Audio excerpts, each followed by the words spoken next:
Venga, vamos a meternos de lleno en un tema que la verdad choca bastante con cómo vemos la religión hoy en día, el poder de los sacramentos. La pregunta es, ¿son simples rituales simbólicos?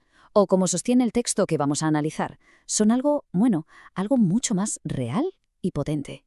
Y es que esa es la pregunta del millón, ¿no? Lo normal es pensar en estos ritos como, bueno, como tradiciones, casi como algo folclórico. Pero es que el texto que tenemos entre manos lanza una afirmación que es cuanto menos radical. Sostiene que no son solo símbolos, sino que son actos con un poder real, y además un poder necesario. Ojo, que es una idea muy potente, así que vamos a desgranarla bien. A ver, para empezar por el principio, ¿qué es exactamente un sacramento según la perspectiva de este texto? Porque yo os doy una pista, es muy probable que no sea lo que la mayoría de la gente piensa. Y aquí está la clave de todo, la gran diferencia. Mirad, un símbolo se limita a representar algo. Un ejemplo, una bandera representa a un país, pero no es el país. En cambio, un canal eficaz, que es como se describe aquí, de verdad transmite algo. O sea, según esta visión, el sacramento no se queda en simbolizar la gracia, sino que te la da, la entrega de verdad. Dicho de otra forma, hace aquello que significa. Es una distinción brutal. Venga, pues vamos con el primer gran ejemplo que nos da el texto, que además es el corazón de la vida cristiana para los católicos, la Eucaristía. Y en concreto, esa doctrina tan central que es la de la presencia real. Fijaos qué bien se ve la diferencia en esta tabla. El texto insiste muchísimo en esto. Cristo no dijo, esto representa mi cuerpo. Dijo, esto es mi cuerpo. Parece una tontería, una sola palabra, el verbo ser, pero es que lo cambia absolutamente todo. Pasa de ser un simple recuerdo a ser una realidad que está ocurriendo aquí y ahora. Y claro, esta idea no se la sacan de la manga. Se basa directamente en las Escrituras. El texto que analizamos subraya algo muy curioso. En este pasaje del Evangelio de Juan, Jesús repite esta idea, de forma súper literal, hasta 6 veces. Y lo hace a pesar de que a muchos de sus seguidores les pareció tan fuerte, tan difícil de aceptar, que directamente le abandonaron. O sea, que no estaba hablando en sentido figurado.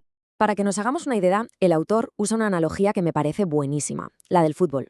Pensar que la Eucaristía es solo un símbolo sería como ver la repetición de la final del Mundial en casa. Está bien, pero no es lo mismo. En cambio, la doctrina de la presencia real lo que te dice es que no estás viendo la repetición. Estás en el estadio, en la final, viviéndola en tiempo real. La diferencia, vamos, es abismal. Dejamos la Eucaristía y nos vamos al segundo sacramento clave que se analiza, el bautismo. Y ojo, porque el texto lo plantea no como algo opcional, sino como una auténtica necesidad. Y claro, se mete de lleno en uno de los temas más debatidos. ¿Por qué bautizar a los niños? Esta es la pregunta que se hace todo el mundo, la objeción más típica. Y el texto, la verdad, no la esquiva, va de frente.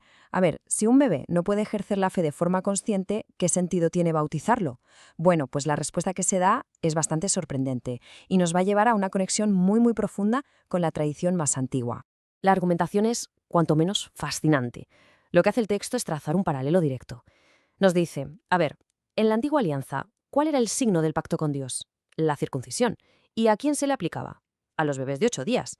Pues bien, la lógica que se sigue es que si el bautismo es la nueva circuncisión de la nueva alianza, entonces también tiene que incluir a los niños, que entran en ese pacto a través de la fe de sus padres, de su familia, de toda la comunidad. Y para explicar por qué hace falta este reinicio desde el minuto 1, desde que nacemos, la fuente vuelve a usar una analogía muy actual.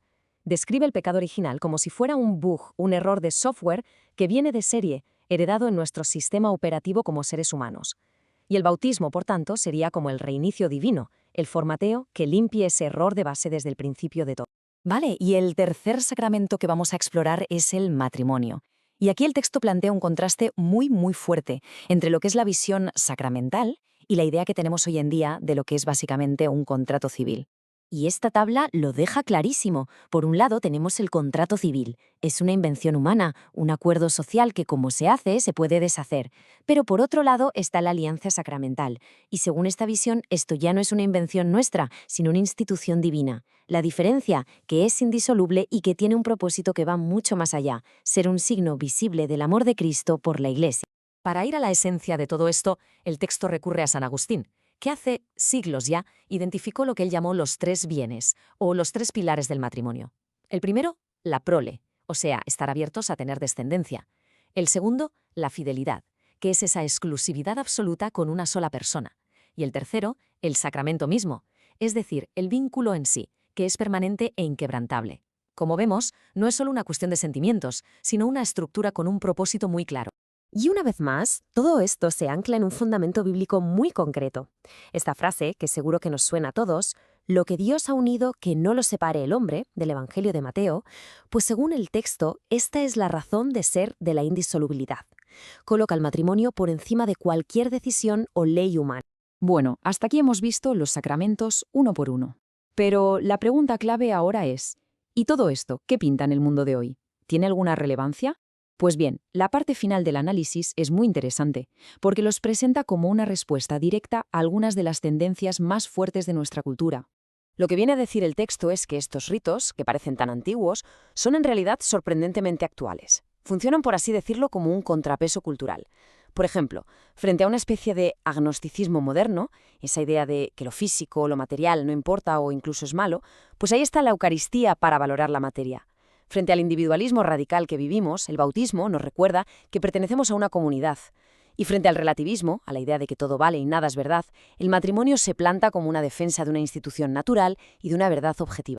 Al final, la idea de fondo es esta. Los sacramentos, vistos así, no son solo algo para la vida espiritual de cada uno, en privado, no. Son una declaración pública, una defensa activa de una manera de entender el mundo que pone en valor lo físico, lo comunitario y lo trascendente. Todo junto. Y todo esto nos deja con una última pregunta en el aire, para darle vueltas. En un mundo cada vez más virtual, donde pasamos horas y horas en lo digital, ¿qué papel le queda a lo físico, a lo tangible, en la búsqueda de sentido? Es, sin duda, una de las grandes preguntas de nuestro tiempo.